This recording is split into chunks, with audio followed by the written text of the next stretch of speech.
Hey guys, so it's just about it's just after lunchtime now, and me and my mom are going to go catch a bunny. You don't just go and buy a bunny and eat it. You must catch a bunny chow, or you must crush a bunny chow. So we're going from Umhlanga, where we're staying, where the Airbnb is. We're going into Umbilo. I'm sure there's a few takeaways that do bunny chows here in Umhlanga as well, but we have a particular restaurant or takeaway that we go to whenever we in Durban to catch a bunny chow. That was one of my father's favorites, because he used to work very close to where this restaurant or takeaway is. So and it's quite a famous Durban bunny chow place. It's called Goundens in Umbilo. So yeah, we're just gonna head across there now.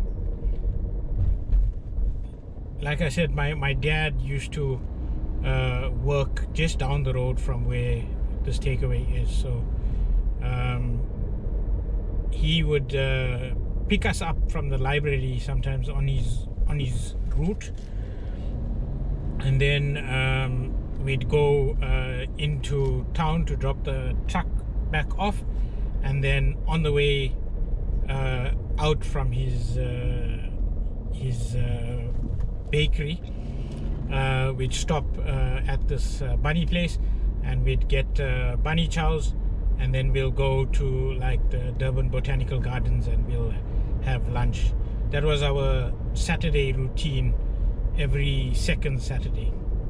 We used to go with the bus into town, you remember? Yeah, so that was our routine, and yeah, so we're just gonna grab a bunny chow now.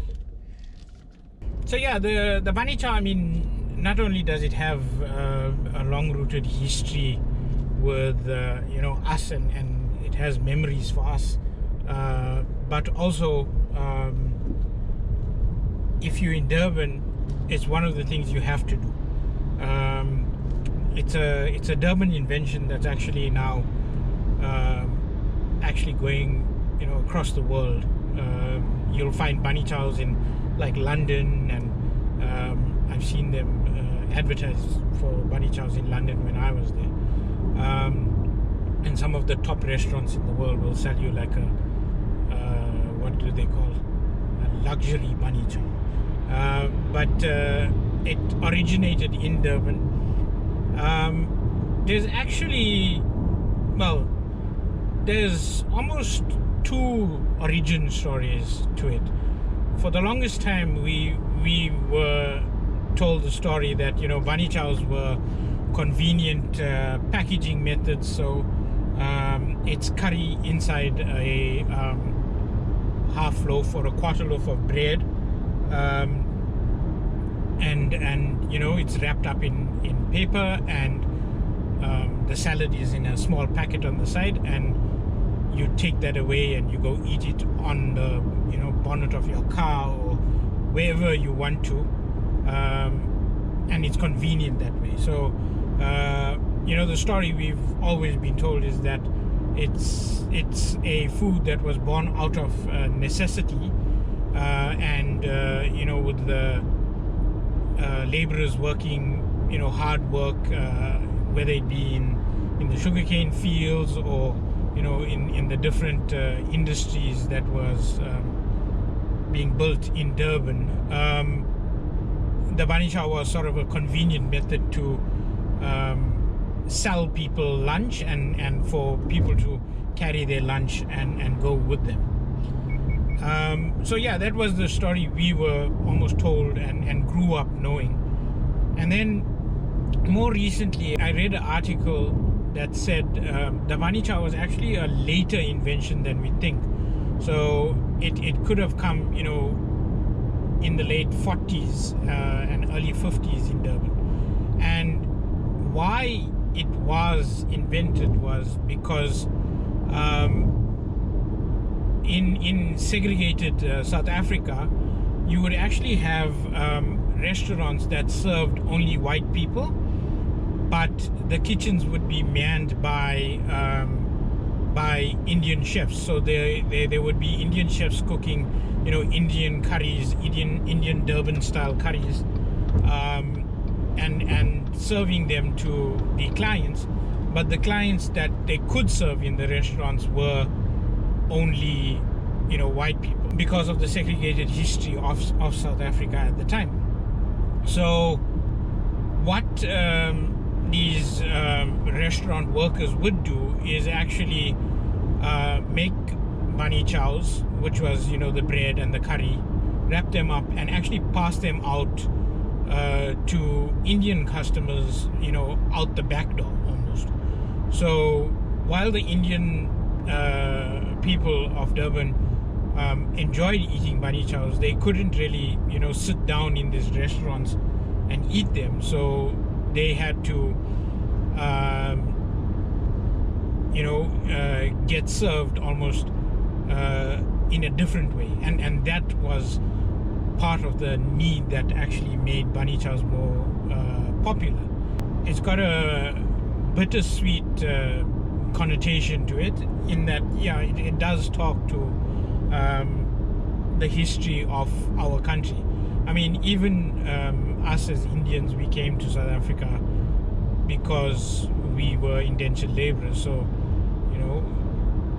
that history is always there and always a part of being a Durbanite and being an Indian in Durban. So we have to take it as we see it almost. Okay, there was a very interesting story that brings me a lot of memories of my late husband. It was just in 2019, yeah. 2019. In June. In June, when we was back in Durban.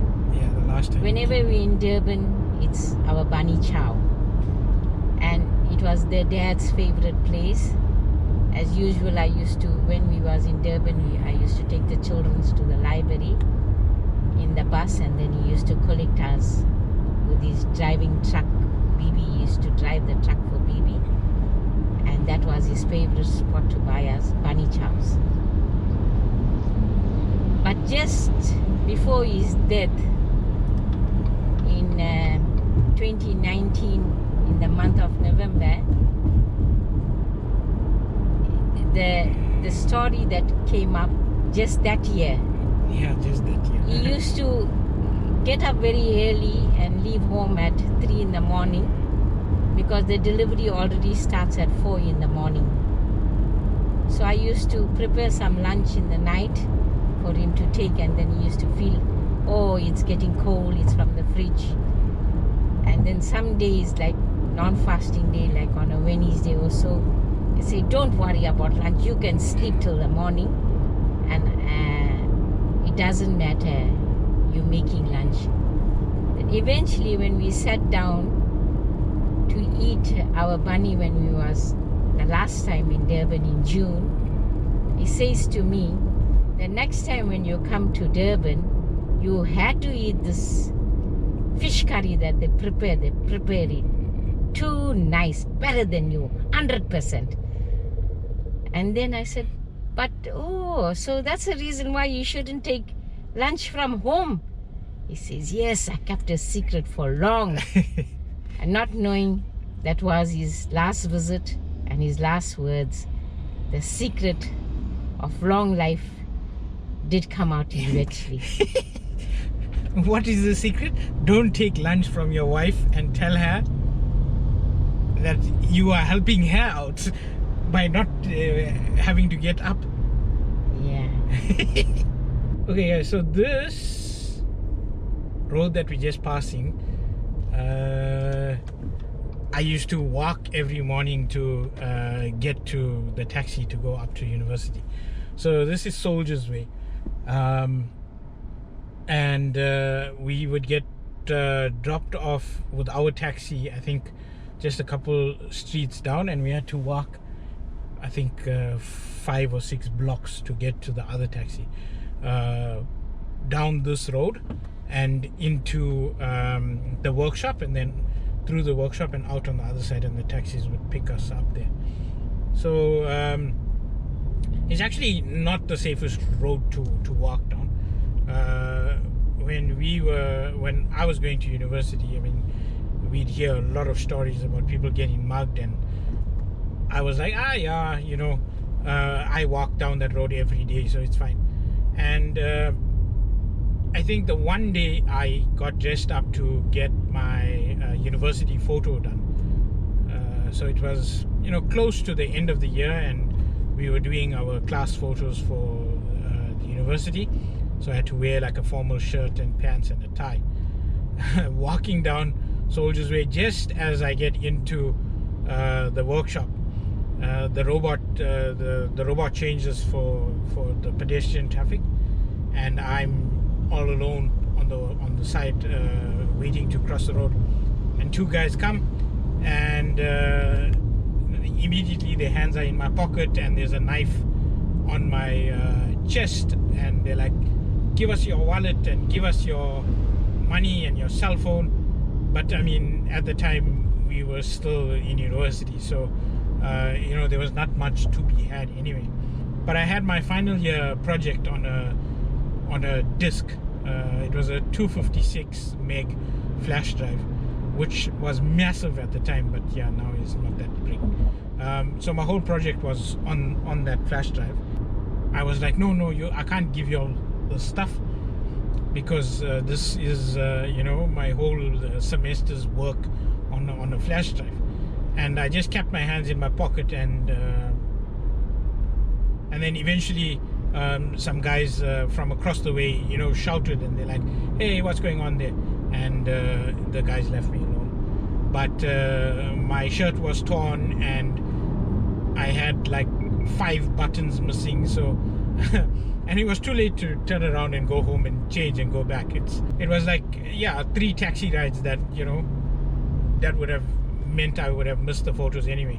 So I got to campus, and I borrowed some pins, and I don't know what we put together, and we got the shirt almost looking like it was fine. But whenever I look at that final year university photograph, I'm reminded of that day I got mugged. Not for any sort of money or anything, so they didn't get anything out of mugging me except the buttons that they tore on my shirt. Here's the bunny chow at Goundens. It's looking very delicious, and we are gonna tuck in.